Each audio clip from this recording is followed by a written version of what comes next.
আমাদের কাছে মনে হয়েছিল যে এমন একটা মুহূর্ত যেখানে এতগুলো লাশ বাংলাদেশে পড়ে আছে, এত হসপিটালের ছাত্ররা পড়ে আছে, সেখানে আমরা হসপিটালে না গিয়ে হসপিটালে যেতে পারছি না এত বাধ্যবাধকতার ভিতরে, সেখানে আমি বিটিভির সামনে যায় দাঁড়াবো, সেখানে আমি এফডিসির সামনে গিয়ে দাঁড়াবো। এটা আসলে মানবতার দিক থেকে আমার মনে হয়েছে যে এটা করাটা উচিত হবে না।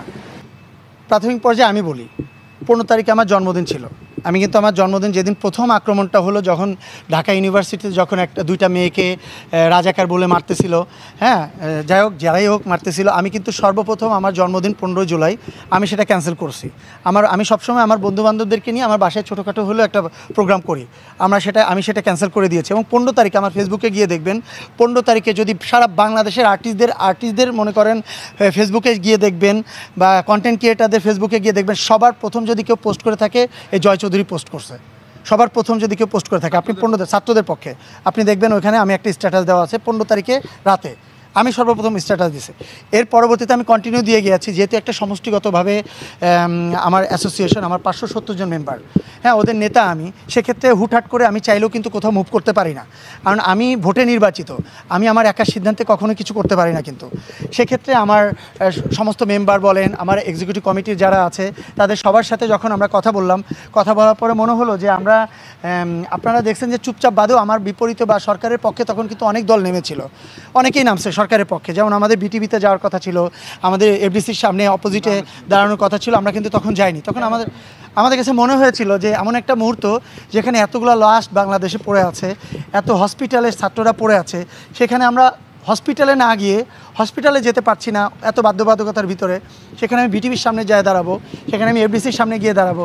এটা আসলে মানবতার দিক থেকে আমার মনে হয়েছে যে এটা করাটা উচিত হবে না। সেদিক দিয়ে আমি আমার সিনিয়রদের সাথে কথা বলেছি, আমার মেম্বারদের সাথে কথা বলেছি, তারা কেউ ইন্টারেস্ট ফিল করে নাই। এবং যেহেতু তখনও অনেক জায়গা থেকে গভর্নমেন্টের তরফ থেকে অনেক জায়গা থেকে অনেক চাপ আসছিল, সেক্ষেত্রে আমরা তাদের বিপরীতে গিয়েও যে কাজ করব এরকম, যেহেতু আমরা একটা অ্যাসোসিয়েশনে কাজ করি এবং কেপিআইভুক্ত এলাকাতেই আমার সেই অ্যাসোসিয়েশন, এটা যদি আমার কোনো বাইরে এলাকার যদি নর্মাল একটা অ্যাসোসিয়েশন হতো তাহলে আমরা নিজেদের সিদ্ধান্তে চলে যেতে পারতাম। যেহেতু একটা কেপিআইভুক্ত এলাকাতে আছে আমার অ্যাসোসিয়েশন, সেহেতু সবারই সিদ্ধান্ত নিয়ে আমাদেরকে মুভ করাটা উচিত। এটাই যে আমরা আসলে তখন যে গভর্নমেন্টটা ছিল তাদের পাশেও গিয়েও কিন্তু আমরা ওইভাবে দাঁড়াইনি, আমার অ্যাসোসিয়েশনে কেউই কিন্তু সেখানে যায়নি, কিন্তু এটাও নিতে হবে। কিন্তু হ্যাঁ, না আপনি নাম বলেন না, যারা গেছে না, আপনি আমার অ্যাসোসিয়েশনের নাম বলেন, শিল্পী সমিতির নাম বলেন। সাবেক যাক, আমার অ্যাসোসিয়েশন এখন তো কেউ যায়নি, আমার অ্যাসোসিয়েশনে কোনো মেম্বার মানে আমার ক্যাবিনেট মেম্বাররা কেউ যায়নি, কিন্তু আমাদের তারা তখন কোনো না কোনো পোস্টে ছিল। কিন্তু না না না না তারা না না না রত্নাপুর জিনিসটা ভিন্ন। রত্নাপুর বাদে যারা আছে তারা কিন্তু তখন গভর্নমেন্টের কোনো না কোনো পোস্টে ছিল। আপনি দেখেন প্রতিটা মানুষ কিন্তু একটা না একটা পোস্টে আছে সবাই। সো সেক্ষেত্রে তাদের ওইটা হয়তো বা দায়িত্ব ছিল দাঁড়ানোর। আর আমাদের কাছে মনে হয়েছে যে মুহূর্তে হসপিটাল ছাত্র, আর আমি আফতাবনগর ক্যান্টনমেন্ট দুই জায়গায় আমার থাকা হতো।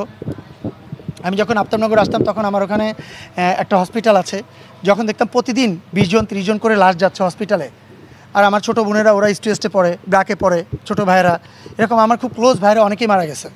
তা সেখানে আমার কাছে মনে হয়েছে যে আমার বিবেকের তাড়নায় আমার মনে হয়েছে যে আসলে কাজটা আমার ঠিক হচ্ছে না, যেটা হচ্ছে এটা ঠিক হচ্ছে না। সেদিক দিয়ে আমার মনে হচ্ছে না, যেখানে ছাত্ররা সব হসপিটালে পড়ে আছে এই মুহূর্তে আমার রাস্তায় নামাটা বা আমাদের রাস্তায় নামাটা বা বিটিভির সামনে বা এফডিসির সামনে